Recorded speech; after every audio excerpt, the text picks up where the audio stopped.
Bismillahirrahmanirrahim. Assalamualaikum warahmatullahi wabarakatuh. Alhamdulillahilladzi hadana li hadza wa ma kunna linahtadiya laula an hadana Allah. Asyhadu an la ilaha illallah wahda la syarika la wa asyhadu anna Muhammadan abduhu wa rasuluhu la nabiyya ba'da. Allahumma fasalli wa sallim wa barik ala Muhammad wa ala alihi wa sahbihi wa man wala wa ba'd.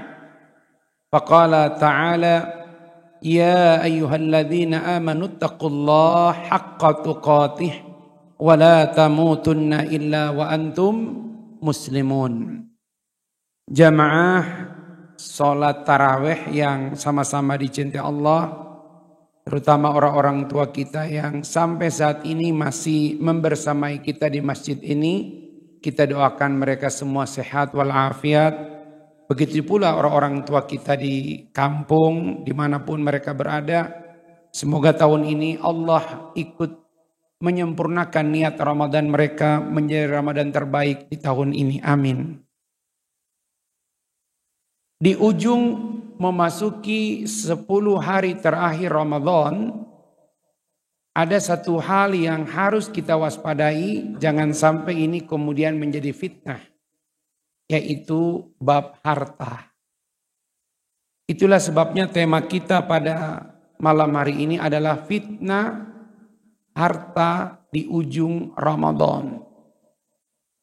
Diakui atau tidak, harta itu bab yang paling krusial. Bahkan dalam kitab suci Al-Quran, ayat yang paling panjang, Al-Baqarah 282, tentang kewajiban menulis kalau sudah bicara tentang harta. Saudara kandung, anak orang tua, suami istri, menantu mertua, paman kemenakan, tetap kalau bab harta kudu ditulis. Kenapa? Harta tidak pakai saudara.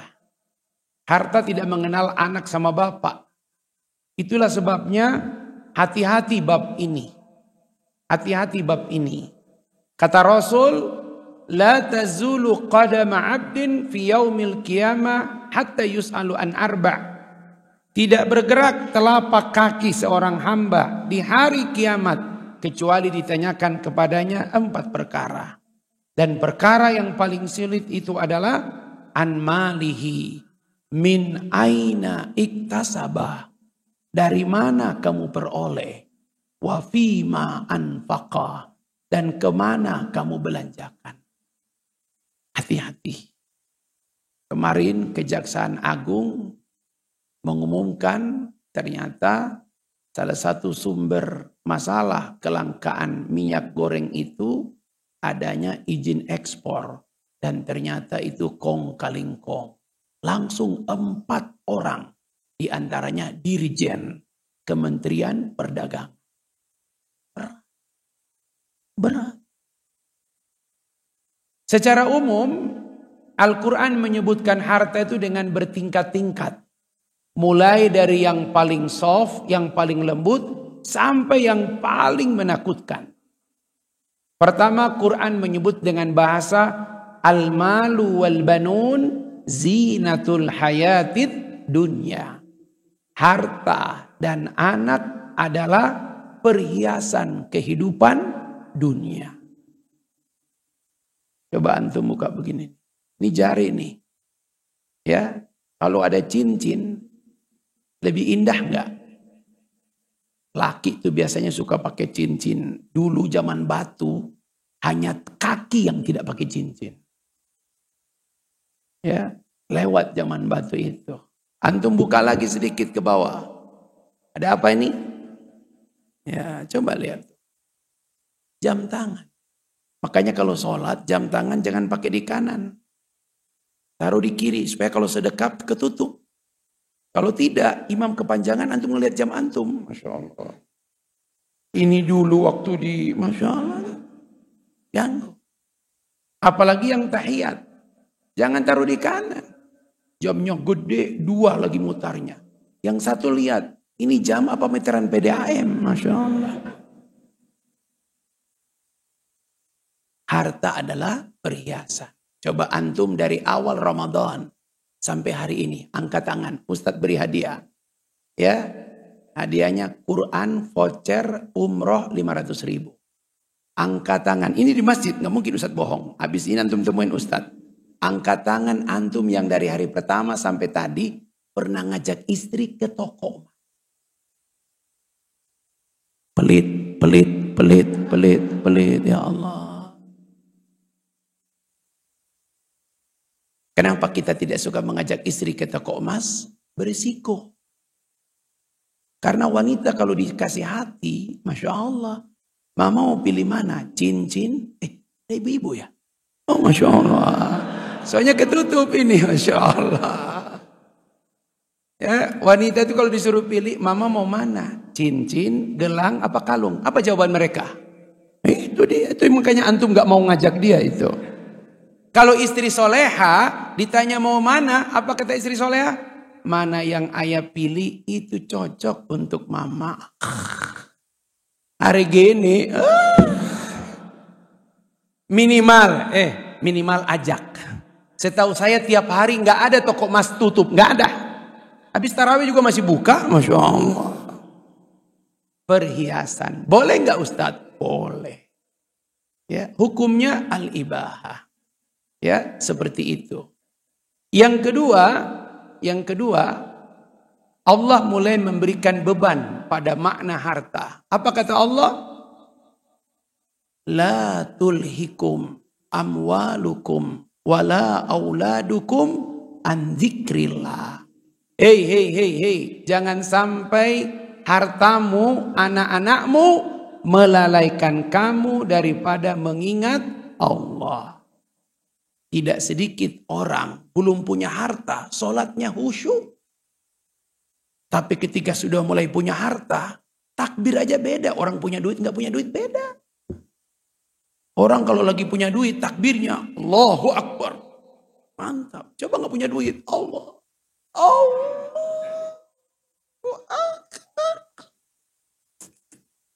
Kata ulama, yang dimaksud daripada mengingat Allah di situ sholat. Tidak sedikit orang nggak punya duit, sholatnya awal waktu. Tapi ketika punya duit, coba lihat ibu-ibu di Tanah Abang tuh. Kapan mereka zuhur? Bahasanya begini, jeng, udah asar belum? Kenapa? Belum zuhur. Jadi ingat waktu sholatnya menjelang sholat berikut. Melalaikan. Tidak sedikit orang itu. Makanya kadang-kadang kita ini lupa. Ya, Allah sebenarnya sudah beri apa yang kita minta. Tapi memang Dia beri kita kebutuhan, bukan keinginan. Yang bikin orang itu merasa tidak pernah bahagia, karena tidak bisa membedakan mana kebutuhan dan mana keinginan. Antum pernah dengar kan? Orang bawa Fortuner terbaru melintasi. Tiba-tiba ada daerah persawahan. Dia berhenti. Dia melihat bapak, ibu makan di atas gubuk tua. Di atas daun pisang. Masya Allah. Apa kata yang punya Fortuner? Bahagia banget mereka itu. Masya Allah. Tiba-tiba bapak itu lagi makan kaget. Ada Fortuner. Masya Allah. Mobilnya mewah. Bahagia sekali yang punya mobil itu. Kita bingung, yang bahagia siapa? Kenapa tidak ada kebahagiaan? Mobil mewah, harta berlimpah bisa membeli kesenangan. Tapi belum tentu bisa membeli kebahagiaan. Jam tangan mahal bisa membeli kebanggaan. Tapi belum tentu bisa membeli waktu. Karena yang suka telat biasanya jam tangan mahal. Tapi memang punya pengalaman menarik memang. Ustadz kalah dengan jam tangan mahal. Seorang ustadz malam tanggal 1 cari kamar di Yogyakarta. Susah dapat. Didampingi sama pengusaha. Ustadz coba pakai peci yang benar, surban. Datang ke resepsionis. Tanya kamar ada enggak? Assalamualaikum. Waalaikumsalam. Pak, ada yang dibantu? Masih ada kamar enggak? Aduh Pak, penuh. Malam tanggal 1. Balik si Ustadz. Pengusaha itu datang. Dia pakai jam tangan harganya 1 M. Gak nanya, cuma taruh begini tangan. Apa kata si Mbak? Pak, butuh kamar ya? Masya Allah. Ustadz, ada kamar Ustadz. Masya Allah. Lihat. Ya, antum janjian dengan pengusaha, bikin bisnis. Antum datang pakai Alfansa. Dia datang pakai Alphard. Lanjut dia, nggak jadi. Ya, hati-hati. Harta kadang menjadi sumber kelalaian. Yang ketiga, lebih berat lagi Allah buat. Apa itu? Innama amwalukum wa auladukum fitnah. Sesungguhnya hartamu dan anakmu fitnah, cobaan. Hati-hati, hati-hati. Di ujung Ramadan banyak air mata yang merinduh. Hati-hati. Adik datang ke rumah, Bang, aku dengar abang gak pulang katanya tahun ini. Betul, ada apa? Bukan apa-apa bang. Kalau memang abang tak pulang, aku udah 3 tahun kan gak nengok ibu bang. Bisa gak alokasi dana itu? Berilah sama aku pingin nengok ibu. Kita sebenarnya juga pingin. Cuma kadang-kadang baru mau ngomong, orang rumah datang, Kapolda. Masya Allah. Kadang-kadang itulah. Kita pingin bantu saudara, istri kita nggak enak. Apalagi kalau Anda punya perasaan suka takut sama istri. Ini Pak Haji ini sukses, sehat, mobil, rumah, nggak ada kekurangan. Kurangnya cuma 1, bininya 1. Itu aja. Mudah-mudahan saya salah ya, Masya Allah. Saya beritahu ya, mohon maaf. Saudara kandung itu hubungannya darah. Suami istri hubungannya air. Darah lebih kental daripada air. Gak ada mantan saudara, gak ada mantan adik, gak ada mantan abang. Mantan istri banyak. Jadi jangan sampai karena harta jadi fitnah antara kita dengan saudara kandung. Hati-hati, hati-hati. Apalagi kalau kita ngasih ngomong. Lu gak pernah nih datang ke rumah gua kecuali duit aja pikiran lu. Lu pikir gampang cari duit? Ngomong, Insya Allah. Bang, kalau aku tahu ini rumah bukan rumah abang saya nggak akan datang ke rumah. Tapi kalau abang ngomong, baiklah bang, saya pamit bang. Dan ini mungkin terakhir saya injak rumah abang. 5 menit dia pergi dari rumah kita. Hadir wajah almarhum. Kalau kau sukses, jangan lupa adik-adik. Allah. Duit yang kita beri itu Pak. Yang kita pinjamin, yang kita ngasih. Itu rizki adik-adikmu. Cuma Allah titip lewat tangan. Hati. Kita kadang dengan orang lain gak mikir. Orang minjam, orang apa ngasih. Dengan teman, dengan apa. Saudara kandung kau lupa. Lihat surat An-Nisa ayat 36 urutannya. Wa'budullaha wa la tusyriku bihi syai'an wa bil walidaini ihsana wa bidzil qurba. Setelah Allah, orang tua, kerabat. Baru anak yatim, fakir miskin. Ini tiap malam minggu pakai batik, celana jeans, bawa tas. Ayah mau kemana? Mau nengok anak yatim.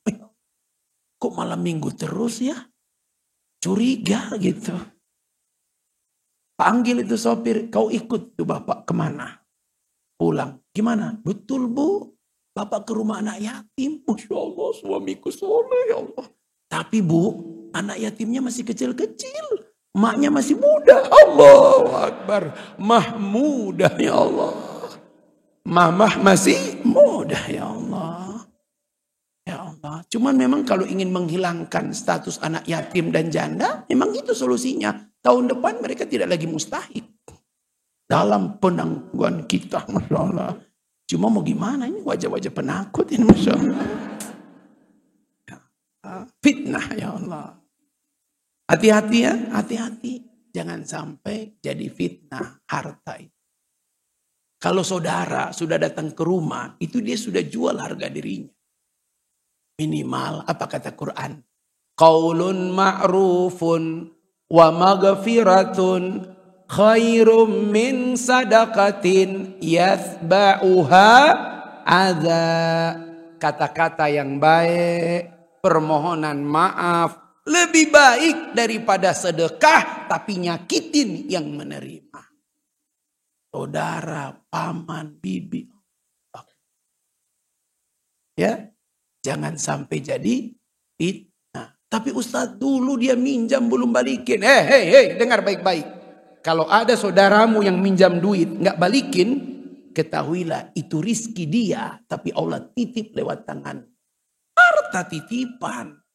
Walladzi akhraja min butuni ummahatikum la ta'lamuna syai'a. Kau dikeluarkan dari perut ibumu, kau tidak tahu apa-apa, tidak punya apa-apa. Sekarang kau banyak, itu titipan. Harta kita yang sesungguhnya bukan kita simpan, bukan kita makan. Yang kita infakkan, yang kita sedekahkan. Apalagi saudara.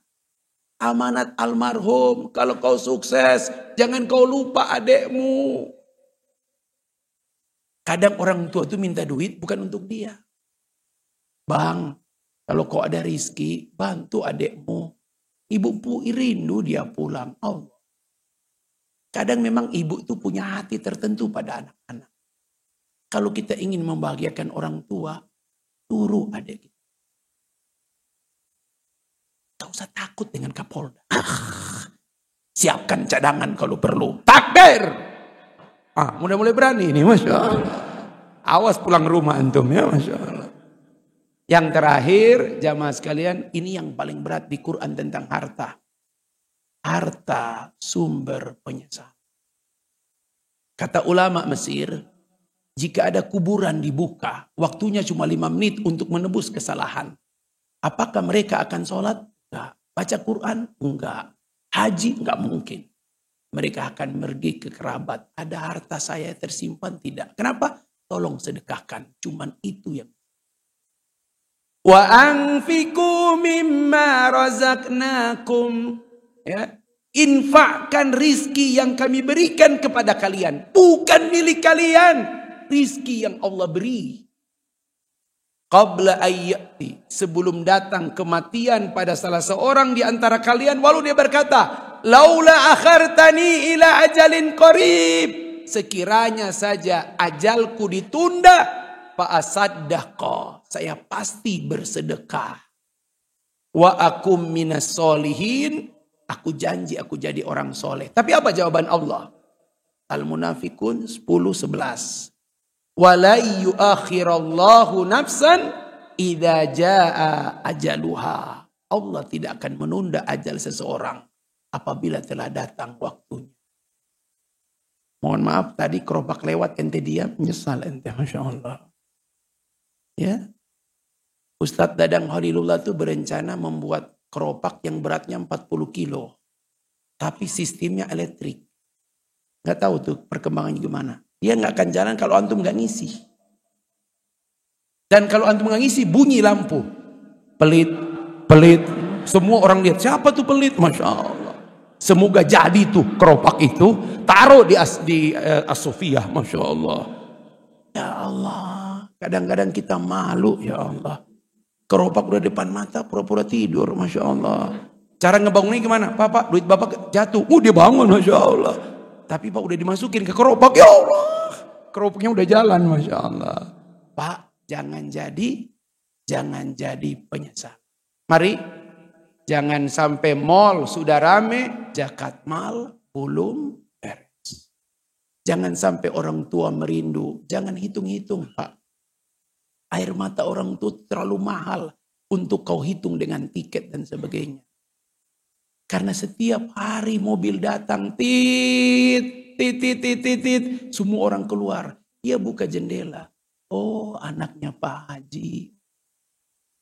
Tiap kali datang mobil, tit. Oh, anaknya Pak Ahmad. Dia rindu ada pulang. Ustadz saya udah kirim semua perlengkapan. Bukan. Dia pingin mencium bau badan kita. Dia pingin ada orang yang ada di pangkuan. Apalagi kalau dia tinggal sendiri. Almarhum sudah meninggalkan. Mari pastikan jangan harta menjadi fitnah di ujung Ramadan kita. Terakhir, jamaah sekalian, ada satu doa yang diajarkan oleh Abu Bakar. Biar harta tidak menjadi fitnah. Apa itu? Ya Rob, letakkan harta di tangan-tangan kami. Jangan engkau letakkan harta di hati-hati kami. Harta kalau di tangan mudah dibagi. Mudah bermanfaat. Tapi kalau di hati, adik cuma minjam duit 2 juta 20 tahun lalu kita masih kejar terus. Enggak, saya nggak akan bantu. Bayar dulu hutang lu. Ya Allah. Harta di hati kita ingat.